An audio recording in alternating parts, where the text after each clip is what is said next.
Hello everyone out there in internet land. You're one of the most learned people I know, but you didn't start out that way. You grew up in a country where there wasn't a lot of information. How did you learn about sex growing up? When anyone from the tropics, third world, there's not a lot of privacy in the third world.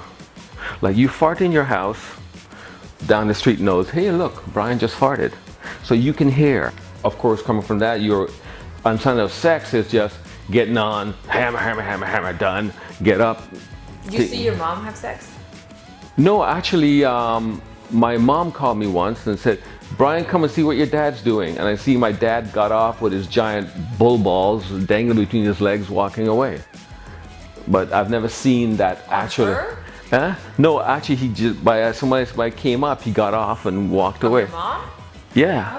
Why would Beulah call you into the room? The thing is, the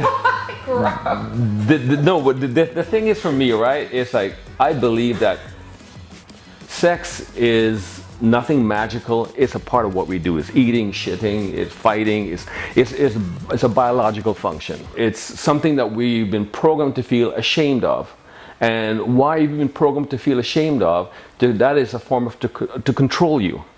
And to say, you know, a major part of who you are is wrong, sinful, evil. You need to be saved. I've always said this jokingly,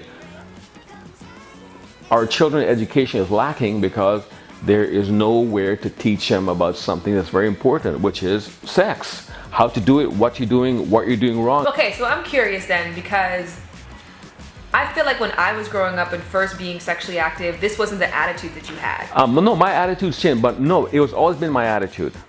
But my attitude is what I was angry at you for being unsafe. Because as you can recall, you asked me a question, I always gave you an answer. I didn't waffle, I didn't do anything. But what I didn't realize is that, you know what? I have the right information, but I make the wrong decisions.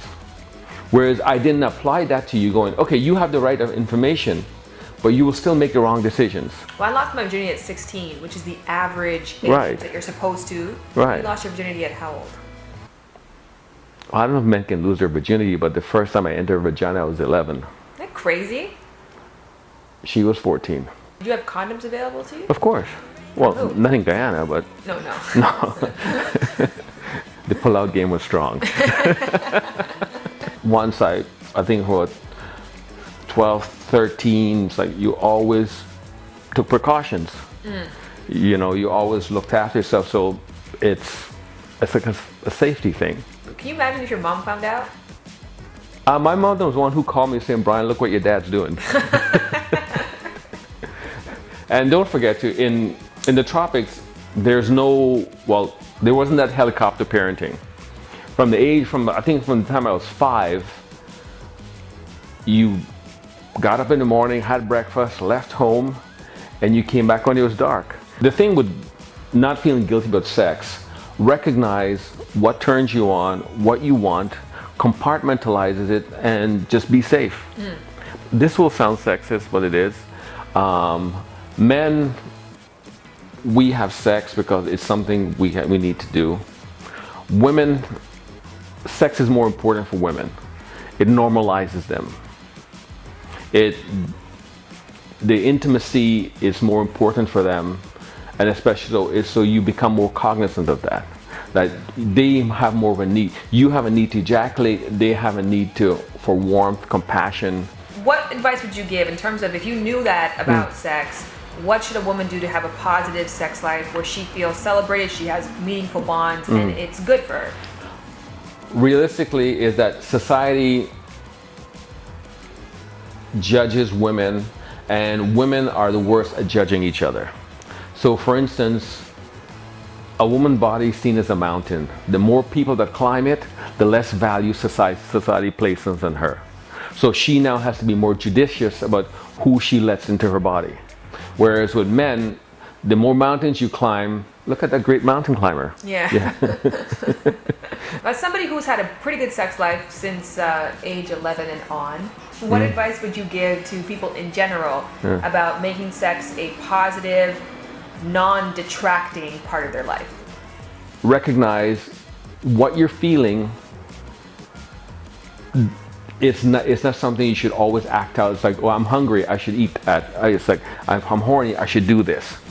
It has to be when it's right for you. Like having a successful life is, you have to be able to mitigate your desires to go when this is beneficial for me. And you have hands.